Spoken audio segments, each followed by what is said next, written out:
Map ಹಾಕ್ಯಾನ ಹೋಗೋಣ ಮುಂದೆ ಬಡಬಡವ ಇಂಥ ದೋಸ್ತ ಅಪ್ಪ ಮಾಡ್ರಿ ನಿಮ್ದು ಇಲ್ಲಿ ಎಲ್ಲ ಗ್ಯಾಂಗ್ನ ಒಬ್ಬರು ಇರ್ತಾರೆ ಮೂಲ ಆಗಿರ್ತಾರೆ ಪಾಪ ಎಲ್ಲ ಟ್ರಿಪ್ ಹೋಗೋರಿ ಏನು ಮಾಡೋಕ್ಕಾಗಲ್ಲ ದಿನವೇರ್ ಕರ್ಕೊಂಡು ಹೋಗ್ಬೇಕಾಗ್ತದೆ ಈಗ.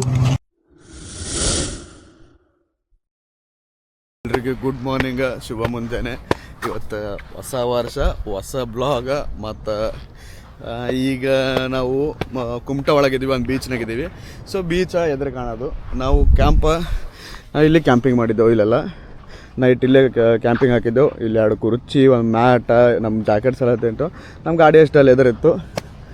ಬೀಚ್ ನಿಂತ ಏನಿಲ್ಲ, ಬರೋ ಒಂದು 10-20 ಮೀಟ್ರ್ನಾಗ ಇಷ್ಟೇ ಹಿಂದಕ್ಕೆ ಹಾಕಿ ಇಲ್ಲಿ ಇದೆಲ್ಲ ಟೆಂಟ್ ಅದು ತೆಗೆದು ಸೀದಾ ಮತ್ತು ಅಲ್ಲಿ ಗಾಡಿ ಹಚ್ಚಿ ಗಾಡಿ ತೆಗ್ದೀವಿ. ಇಲ್ಲಿಂದ ನೆಕ್ಸ್ಟ್ ಸ್ಟಾರ್ಟ್ ಮಾಡೋವಂತ. ಜಾಕೆಟ್ ಅದು ಹಾಕೊಂಡಿಲ್ಲ, ಮ್ಯಾಲಿನ ಜಾಕೆಟ್ ಒಂದು ಹಾಕೊಂಡು ತಳ ಪ್ಯಾಂಟ್ ಅದು ಹಾಕೊಂಡಿಲ್ಲ, ಯಾಕಂದ್ರೆ ಈಗ ಹೋಗಿ ಸ್ನಾನ ಮಾಡಬೇಕು. ಸೊ ಅದಕ್ಕೆ ಈಗ ದಗಾಸತ್ತದ. ಬಡ ಇರ್ಬೇಕಂತೀನಿ. ಮುಂಜಾನೆ ಬಿಸಿಲಾಗಟ್ಟಿಗೆ ಒಂದು ಜಾಗ ಬೇರೆ ಕಡೆ ಇರ್ಬೇಕಂತೀನಿ ಎಲ್ಲರೇ. ಇವಾಗ ಕೇಳಲ್ಲ ಮನುಷ್ಯ, ಮೊದಲು ಮೆತ್ತಗೆ ಹಡಿ ಹಂಗದ ಆಫ್ ರೋಡಿಂಗ್. ನಮ್ಮ ಗಾಡಿ ಏನು ಹ್ಯಾಂಗೆ ಭೀ ಹೋಗ್ತದೆ, ನಡೀತದೆ ನಮಗೆ. ಇಲ್ಲಿ ಒಂದು 4 ಕಿಲೋಮೀಟ್ರ್ ಆಯ್ತು ವಿಷ್ಣು ತೀರ್ಥ. ಹೋಗಂಬರ್ರಿ ವಿಷ್ಣು ತೀರ್ಥಕ್ಕೆ ಹೋಗಿ ಸ್ನಾನ ಗೀನ ಮಾಡಿ ಫ್ರೆಶ್ ಆಗಮ್ಮು. ಇಲ್ಲಿ ಬರೋ ದಾರಿ ಒಂದು ಭಾಳ ಕನ್ಫ್ಯೂಸ್ ಆಗ್ತದೆ. ಎಲ್ಲ ಮುಂದೆ ಏನು ಮಾಡ್ತಾರೆ, ಹಿಂಗೆ ಸೀದಾ ಹೋಗ್ಬಿಡ್ತಾರೆ ಸಿಟಿಗೆ ಹೋಗ್ತಾರೆ ಅಂತೇಳಿ. ಅಲ್ಲ ಅದು, ಬಟ್ ಹಿಂಗೆ ಹೋದ್ರೆ ಕುಮಟಾಗ ಹೋಗ್ತೀವಿ. ಇವಂತಂದ್ರೆ ಮತ್ತೆ ಹಿಂಗೆ ಊರಾಗೆ ಹೋಗ್ತದೆ. ಒಳಗೆ ಹೋದ್ಮೇಲೆ ಅಲ್ಲಿ ನೋಡಿದೆವು, ಹೊರಗೆ ನಿಂತಿರಲ್ಲ ಅವರು, ಕ್ಯಾಮ್ರಾ ಅಲ್ಲ ಇಲ್ಲ ಅಂದರು. ಕ್ಯಾಮ್ರಾ ಬಂದ್ ಮಾಡಿದೆವು. ಅದಾದಮೇಲೆ ಒಳಗೆ ಹೋಗ್ಲಿಕ್ಕೆ 10 ರೂಪಾಯಿ ಅಂತ ಅವ್ರು ಮೊದಲೇ ಹೇಳಿದ್ರು. ವಿಷ್ಣು ತೀರ್ಥ ಅಂತಂದ್ರೆ ಗೊತ್ತೇ ಬಿಡ್ತದೆ ಬಿಲ್ಡಿಂಗ್, ಸರೌಂಡಿಂಗ್ ಬಿಲ್ಡಿಂಗ್, ಯಾಕಂದ್ರೆ ಅದನ್ನು ಹಿಂಗೆ ಐತಿ. ಗೂಗಲ್ ಮ್ಯಾಪ್ ಇಟ್ಕೊಂಡು ಕಸಿಂದ ಮತ್ತೆ ಅಂತ ನಿಂದ್ರಿಸ್ಕೊಂಡಿರ್ತಾರೆ. ಅದಪ್ಪ ಮಂದಿ ನಮ್ಮ ಸಂಗಟ ರಂಗೋಲಿ ಹಾಕ್ಯಾರ ದಾರ್ಯಾಗ. ವಿಷ್ಣು ತೀರ್ಥ ಎದುರು ಕಾಣತ್ತಲ್ಲ, ಇದೆ ನೋಡ್ರಿ ವಿಷ್ಣು ತೀರ್ಥ.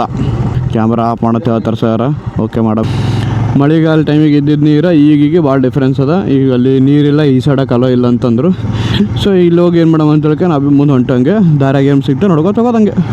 ಈಗ ಕೈಕಾಲು ಮುಖ ತೊಗೊಂಡು ಒಂದು ಎಳೆನೀರು ಕುಡ್ದೆ ಅಂದ್ರೆ ಫ್ರೆಶ್ ಆಗ್ತೀವಿ. ಯಾಕಂದ್ರೆ ನಾವು ಮುಂಜಾನೆ ನೀರು ಕುಡ್ದು ಇನ್ನೂ ಕಾಫಿ ಇಲ್ಲ ಏನಿಲ್ಲ. ಹಂಗೆ ಗ್ಯಾಸ್ ಸ್ಟೋವ್ ತಂದು ಏನೋ ಅಲ್ಲಿ ಕೆಲಸ. ಈಗ ಎಳ್ನೀರು ಕುಡಿಯಂಬಂದು ಈಗ ಒಂದು ಎಳ್ನೀರು ಕುಡಿದು ನೋಡಮ್ಮ, ಎಳ್ನೀರು ಕುಡಿದು ನಾವು ಡಿಸೈಡ್ ಮಾಡಮ್ಮ ತಗೊಂಡು ಹೋಗ್ಬೇಕಂತೇಳಿ. ಬಟ್ ಗೋಕರ್ಣ ಫುಲ್ ಅದಲ್ಲ ತರ ಅಂಕನ್ ಹೇಳ್ತಾರೆ. ಇಲ್ಲಿ ಗೋಕರ್ಣ ಒಳಗೆ ಹೇಳ್ತಾರೆ. ಮುಂದೆ ಎಲ್ಲರೂ ನಾಷ್ಟ ಇತ್ತಂದ್ರೆ ನಿಂದಿರಿಸಿ ನಾಷ್ಟ ಮಾಡಿ ಸ್ವಲ್ಪ ಗಾಡಿಗೆ ಒಂದರ ವಾಶ್ ಮಾಡಿಸೋದು. ಯಾಕಂದ್ರೆ ವಿಭೂತಿ ಫಾಲ, ಶಿರಸಿ, ಯಾಣ ಹಿಂಗೆ ಮ್ಯಾಲಿಂದ ಹೋಗ್ತೀವಿ ಸೀದಾ. ಇಲ್ಲಿಂದ ವಿಭೂತಿ ಫಾಲ್ಸಿಗೆ ಹಿಂಗಿಂದ ಹೋಗ್ಬೇಕು. ಯಾಣ, ಶಿರಸಿ, ಹೊಸೂರು ರೋಡ್ ಹಿಂಗಿಂದೆ ಬರ್ತಾವೆ. ಈ ಮುಂದೆ ಎಲ್ಲ ದಾರಾಗಿ ಇಲ್ಲೇ ನಿಂದಿರಿಸಿ ಊಟ ಮಾಡ್ಬೇಕಂತ ಪ್ಲ್ಯಾನ್ ಅದ.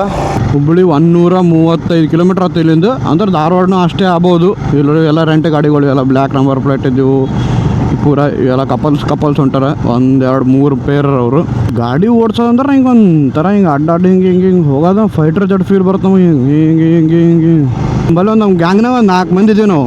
ನಮ್ಮ ಕೈಯಾಗ ಇಂಥ ಒಂದೊಂದು ಗಾಡಿ ಕೊಟ್ಟರೆ ಅಂದ್ರೆ ಎಲ್ಲಿ ಬೇಕಾದ್ರೆ ಓಡಾಡೋರು. ಇಂಡಿಯನ್ ಏರ್ಪೋರ್ಟ್ ಜೊತೆ ಮಾತಾಡಿ ಒಂಥರ ಫೈಟರ್ ಜೆಟ್ಗಳು ತೊಗೊಂಡೇವು ಅಂದ್ರಲ್ಲ, ಸೀದಾ ಹೋಗಿ ಬೀಗರು ಊರಾಗೆ ಹಾಕಿ ಬರ್ತೀನಿ ಅಲ್ಲೇ ಬಾಂಬೆ. ಇದೊಂದು ಜಾಗ ನೋಡಿ, ಜಾಕ ಮಾಡೋ ಸಲಕ ಇಲ್ಲಿ ಗಾಡಿ ಹಚ್ಚಿ ತೆಳಗೆ ಇಳಿಬೇಕಂತ ಪ್ಲ್ಯಾನ್ ಐತಿ. ಜಾಕ ಮಾಡ್ಬೇಕಂತ. ಅಲ್ಲಿ ತೆಳಗೆ ನೀರು ನೋಡ್ಯಾರ, ತೆಳಗೆ ನೀರು ಬಲ್ಲಕ್ಕೆ ಹೋಗ್ಬೇಕು. ಈಗ ಇಲ್ಲಂದ್ರೆ ಆ ಕಡೆ ಹೋಗಿ ಸ್ವಲ್ಪ ಸಾಬೂನು ತೊಗೊಂಡು ಜಾಕ ಮಾಡಿ ಅಲ್ಲಿ ಸೀದಾ ತೆಳಗೆ ಇಡೋದು. ಹಿಂಗೆ ಮುಂದೆ ಇಲ್ಲೇನು ಇದು ಸಿಗ್ತದ ಅಣ್ಣ? ನಿಮ್ಗೆ ಯಾವ ಸಾಬೂನು ಬೇಕು? ಇಲ್ಲ ನಂಗೆ ಬೇರೆ ಬೇಕು, ನಾನು ನಡೆಯಲ್ಲ. ತೆಳಗೆ ಬಂದ್ರೆ ಈ ಥರ ಜಾಗ ಅದ. ಇಲ್ಲಿ ಜಾಗ ನೋಡ್ರಿ ಹಂಗದ, ಪೂರ ಇಳಿಲಕ್ಕೆ ಬರಲ್ಲ ಏನಿಲ್ಲ. ಮೋಸ್ಟ್ಲಿ ಇಲ್ಲಿ ಟ್ರಕ್ ಹೋದಂಗೆ ಅನ್ನಿಸ್ತು ನೋಡಿ, ಟೈರ್ ಒಂದು ಈ ಕಡೆ ಅದು. ಬಟ್ ಹೋಗ್ಲಕ್ಕೆ ಬರಲ್ಲ ರೀ, ಯಾವುದೂ ಏನೂ ಜಾಗ ಇಲ್ಲ. ಬಟ್ ನಡ್ಕೊತ ಹೋಗ್ಬೇಕು, ಗಾಡಿನೂ ಬರಲ್ಲ. ಇವ್ರು ಇಳಿದಾರ ನಮ್ಮ ಇಬ್ಬರು ಬರ್ರಿ ನೋಡಮ್ಮ ಹೋಗಿ ಹಂಗೆ ತೋರಿಸ್ತೀನಿ ನಾವು. ಅಲ್ಲಿ ನಮ್ಮವರಿಬ್ಬರು ಇಳಿದಾರೆ ತೆಳಗೆ. ಸೊ ಈ ಪ್ಲೇಸಲ್ಲಿ ತೆಳಗೆ ಇಳಿದೀವಿ ನಾವು. ತೆಳಗೆ ಇಳಿದ್ಮೇಲೆ ಇಲ್ಲಿ ನೀರು ಫುಲ್ ಕ್ಲೀನ್ ಅದ. ಇಲ್ಲೊಂದು ಸ್ವಲ್ಪ ಸ್ವಿಮ್ ಮಾಡಿ ಹಂಗೆ ಅಲ್ಲಿ ಹರಿಯ ನೀರಾಗ ಒಂದು ಸ್ವಲ್ಪ ಜಾಕ ಮಾಡಿ ಅದಂದ್ರೆ ರೈಟ್. ಇದೊಂದು ಬ್ರಿಡ್ಜ್ ಅದ. ಇದು ಎಲ್ಲಿ ಬರ್ತಂದ್ರೆ ಗೋಕರ್ಣ ಟು ಯಲ್ಲಾಪುರ ಹೋಗೋ ದಾರಿನೊಳಗೆ ತೆಳಗೆ ಇಳಿಬೇಕು. ಇಲ್ಲಿ ಒಂದು ಟರ್ನಿಂಗಿಗೆ ಬ್ರಿಡ್ಜ್ ಕಾಣ್ತದೆ. ಸ್ವಲ್ಪ ಯಲ್ಲಾಪುರದಿಂದ ಸ್ವಲ್ಪ ಮುಂದೆ ಬರೋಣ. ಈ ಕಡೆ ಗೋಕರ್ಣ ಒಂದು 20-25 ಕಿಲೋಮೀಟ್ರ್ ಬರೋಣ ಕಾಣುತ್ತೆ ನಿಮಗೆ. ಇದು ಈ ಬ್ರಿಡ್ಜ್ ಕಾಣುತ್ತೆ. ಈ ಬ್ರಿಡ್ಜ್ ನೋಡಿದ್ರೆ ನಿಮ್ಗೆ ಗೊತ್ತಾಗ್ತದೆ, ಇದ್ರ ಕಾಣಂತ ಬ್ರಿಡ್ಜ್ ನೋಡಿದ್ರೆ.